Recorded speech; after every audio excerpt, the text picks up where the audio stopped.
kita bisa menuju ke surga lebih mudah. Kemudian kelebihan Ramadan berikutnya, iaitu semua amal kita dikali lipatkan pahala sesuai dengan keinginan Allah, suka-suka Allah. Dan ini sudah sering kita dengarkan kata Rasulullah dalam hadis qudsi, kullu amali ibnu Adam yudha'af. Setiap amalan anak Adam itu dikali lipatkan 10 kali lipat.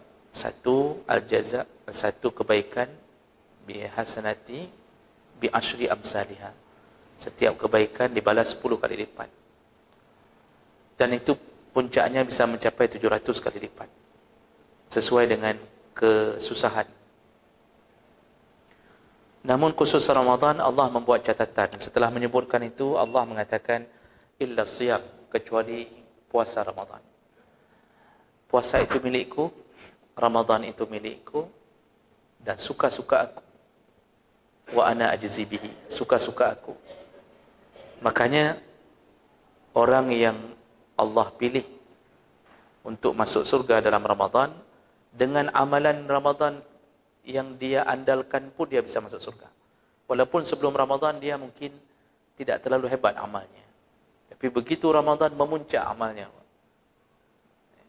Saya katakan di mana-mana, orang tampil beda dalam Ramadan, memang begitu sunnahnya, seharusnya. Jadi pencitraan dalam Ramadan itu memang sunnah. Menjadi orang yang berbeda dalam Ramadan. Memang begitu, karena Ramadan itu disuruh tingkatkan. Jadi kalau ada orang mengejek, menyindir dengan mengatakan, udah mulai nampak Ramadan misalnya dia bilang begitu. Atau ketika kita baca Quran dia mengatakan, kamu mulai baca Quran Ramadan. Sindiran-sindiran itu tidak berlaku dalam Ramadan.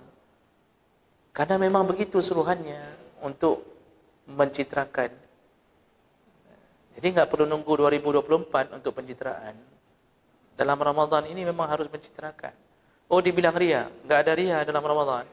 Karena semuanya puasa, semuanya baca Quran, semua sedekah. Yang biasanya misal kasih sedekah ke masjid kecil-kecilan, dalam Ramadan besar-besaran.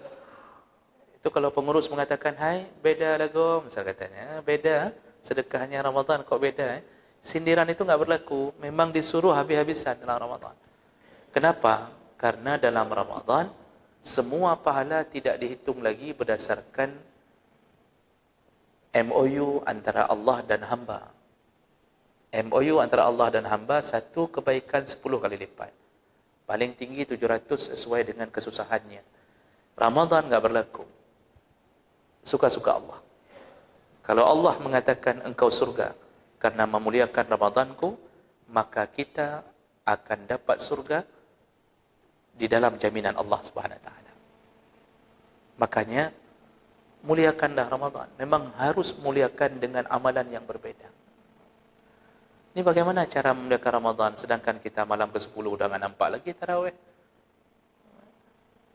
Sedekah-sedekah enggak ada lagi. Uang sudah mulai dikumpulkan untuk kebutuhan pribadi. Ada yang sudah beli daging megang dari hari ke ini. Daging megang untuk hari raya. Itu di rumahnya itu yang ada yang sudah penuh dengan sirup persiapan hari raya. Itu enggak sedekah lagi itu.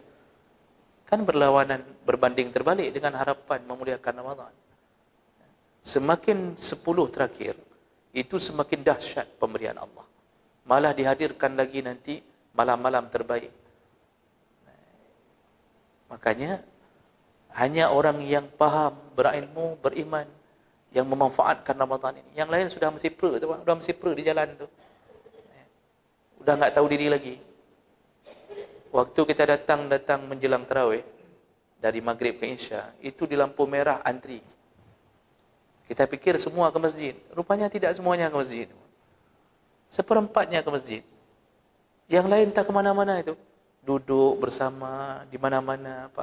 Itu ada yang bukber, dari maghrib enggak pulang-pulang sampai orang pulang tarawih. Enggak pulang-pulang. Yang di rumah, duduk kembali melanjutkan sinetronnya. Yang Quran sudah berhenti, enggak ada rencana mengkhatamkan. Bagaimana Allah mau jamin surga di saat kita sendiri tidak memuliakan sesuatu yang Allah muliakan?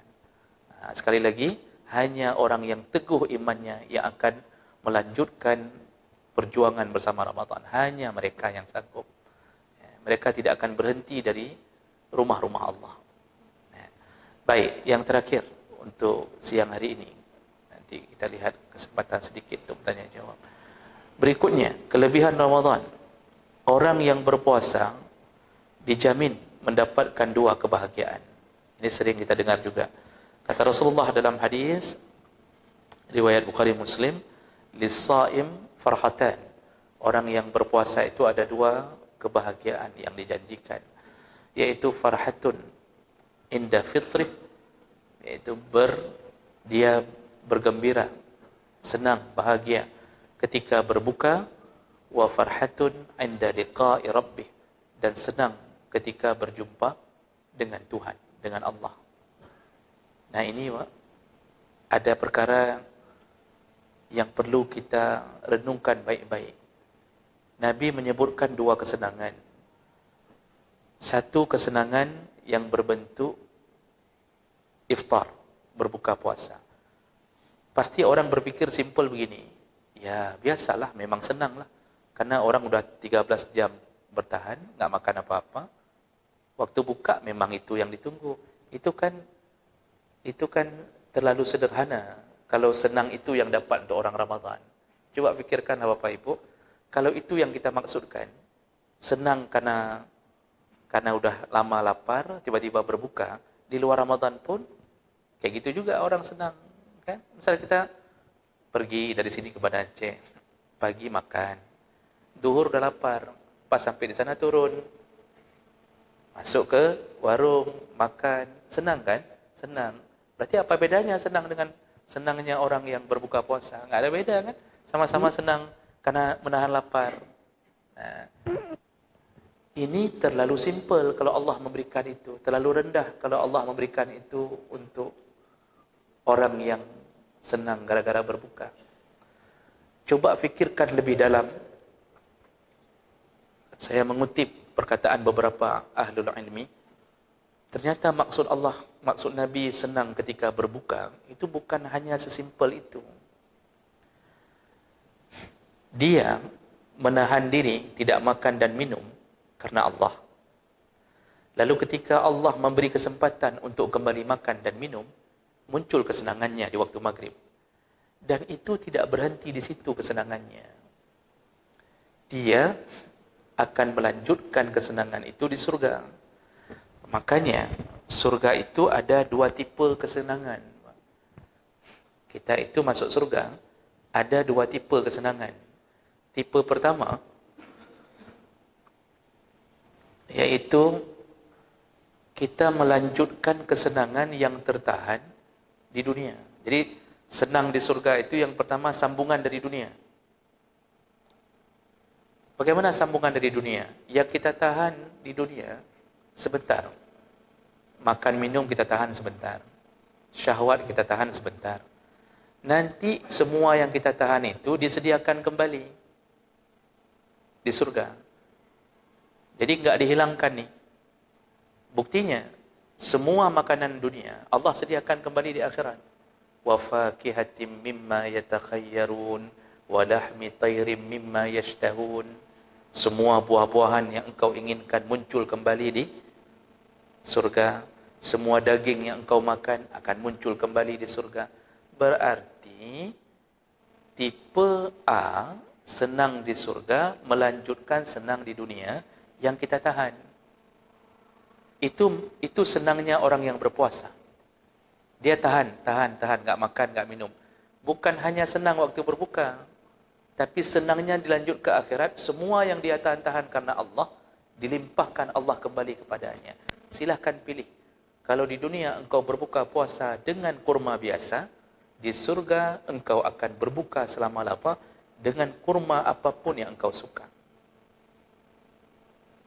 Jadi seakan-akan Allah ingin mengatakan, bagi kita yang hari ini membeli bukaan puasa dengan timun belewah, bahasa Acehnya timun wah, timun apa namanya? Ya belewah lah saya anggap dah. itu nanti bukan hanya berhenti di waktu maghrib, lanjutkan di akhirat dengan rasa yang berbeda, dengan kenikmatan yang berbeda, dengan nilai yang berbeda. Jadi 13 jam itu hanya pembatas sementara. Semua yang ada di dunia dilanjutkan. Daging apapun, apapun yang engkau inginkan, dilanjutkan. Ini tipe kesenangan. Syahwat apapun yang engkau tahan karena Ramadan, lanjutkan bukanya di surga. Syahwat apa yang tertahan? 13 jam. Tidak boleh bersentuhan dengan isteri. Dalam arti kata menimbulkan syahwat. Ya. Lirik-lirik isteri boleh, tetapi jangan syahwat. Senyum ke isteri boleh, tapi jangan kedip-kedip mata. Isteri pun begitu. Jadi ditahan-tahan, ditahan-tahan. Lanjutkan di surga. Silahkan, mau berapa isteri? Satu rumah di surga, 70 bidadari. Ketua bidadarinya ya isteri kita. Nanti jangan menyesal mengatakan ikah lomgom. Enggak apa. Itu modelnya sudah jadi bidadari itu. Enggak ada lagi itu cemburu-cemburu. Syahwatmu yang engkau tahan dalam Ramadan, lampiaskan di surga. Makanan apa? Lampiaskan di surga. Minuman apa? Lampiaskan. Mau jus apa? Habiskan. Jadi ini maksud Nabi berbuka. Senang waktu berbuka. Itu bukan hanya berbuka di dunia. Berbukalah nanti di akhirat. Nah, itu yang ingin saya katakan pertama, bahwa jadi jangan mikir hanya senang ketika dengar azan maghrib. Itu simple sekali itu. Orang nggak puasa juga senang ketika dengar azan maghrib. Yang haid kan nggak boleh puasa. Tapi disuruh imsak kan, disuruh tahan kan. Nggak boleh sembarangan buka-bukaan, makan-makan di siang hari Ramadan nggak boleh. Waktu bunyi maghrib, yang nggak puasa pun senang, walaupun dia nggak puasa. Itu simple. Tapi yang dimaksud Allah, yang puasa ni senang-senangnya nanti. Nah, itu tipe pertama, kesenangan di surga. Tipe kedua, itu tidak pernah ada di dunia. Tadi tipe kesenangan pertama yang ada di dunia. Buah-buahan di dunia ada, lanjut. Ya, makanan di dunia ada, lanjut. Istri di dunia ada, lanjut. Berubah jadi bidadari, cuma dirubah-rubah. Dirubah-rubah lebih dahsyat. Sekarang tipe kesenangan di surga, yang tadi Nabi sebutkan, yaitu tipe yang tidak pernah ada di dunia. Senang yang tidak pernah ada di dunia. Apa senang yang tidak pernah ada di dunia? Ada dua model. Senang yang tidak pernah ada di dunia, baru jumpa di akhirat. Yang pertama, yaitu al-khulud. Senangnya kita ketika Allah kekalkan kita di surga. Dan itu nggak pernah ada di dunia. Kita nggak kekal di dunia. Yang merasa kekal pun nggak akan kekal. Malaikat pencabut nyawa pun mati. Nanti ketika kita di akhirat, ada hadis sahih menyebutkan dihadirkanlah seekor kambing hitam. Lalu fayunadi munadin, ada suara yang berseru. Ini kambing hitam hadir di tengah orang-orang di padang mahsyar. Lalu terdengar suara, ata'lamuna hadza? Wahai penduduk mahsyar, kalian tahu apa ini? Kambing hitam ini. Semua penduduk mahsyar mengatakan tidak tahu. Lalu suara itu berkata, inilah al-maut, inilah kematian yang dulu kalian takuti. Jadi dilambangkan kematian dengan kambing hitam. Setelah itu, suara itu berkata, sekarang ku sembelih kematian. Disembelih kambing itu di hadapan semua penduduk padang mahsyar. Selesai disembelih, lalu berseru suara itu, dengan begitu mulai hari ini tidak ada lagi kematian. Karena mati, sudah mati. Mati pun mati. Jadi tidak ada lagi mati. Yang ada apa? Al-khulud. Semuanya kekal. Yang dalam surga kekal, dalam neraka kekal. Yang Allah kekalkan. Tidak ada lagi kematian. Ini kegembiraan paling hebat untuk kita. Di saat nikmat tidak diputuskan oleh kematian. Kita di dunia kan nikmat. Tapi kita kan masih merasa takut dengan kematian. Itu yang sudah bangun rumah 2 lantai. Duduk depan rumah. Nyom-nyom mati. Hebat rumahnya roh. Gitu-gitu Pak. Yang sudah hidup nyaman, Masya Allah uang banyak, gaji 10 juta ke atas. Itu belum kena tunjang sana, tunjang sini Pak. Itu belum lagi dikeluarkan tukin 50%, gaji 13. Rasanya nikmat kan? Tapi ada rasa khawatir. Ini kalau mati, nggak dapat. Oh sudah dapat, mati, nggak bisa digunakan. Yang ada kebun-kebun di mana-mana itu, mati, pasti berpikiran, ini kayak mana nih nanti? Yang merencanakan hidup mewah, semuanya ditakut-takuti oleh kematian. Di dalam surga, menikmati apapun, tidak diputuskan lagi oleh kematian. Ini hebatnya orang, ini kenikmatan yang nggak ada di dunia. Nggak ada. Kita punya istri cantik, lengkap, sempurna, cantik, baik. Sempurna, istri salihah betul.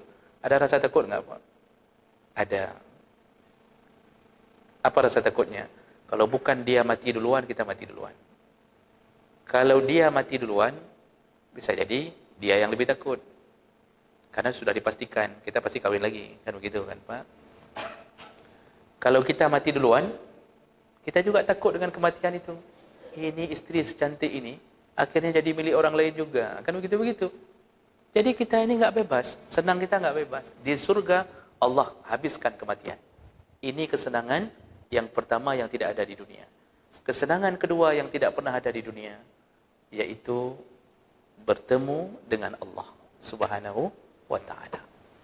Ini tidak pernah diberi kesempatan untuk dunia. Hanya diberi kesempatan untuk penduduk surga.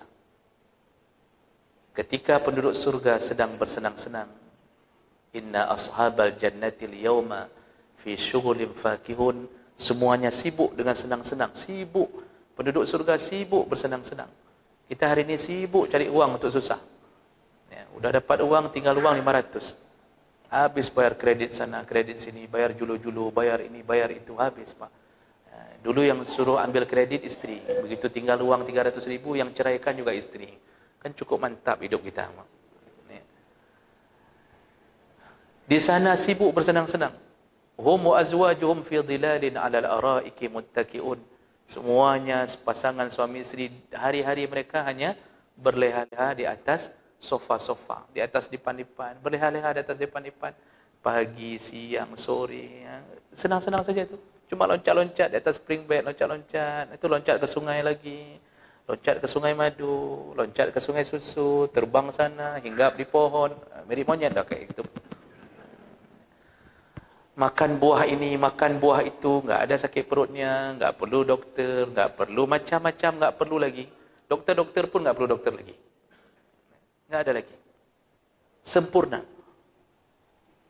Ketika sudah sempurna dapat sibuk, tiba-tiba Allah datang menyebutkan salam, qaulan min rabbir rahim. Datanglah salam dari Allah.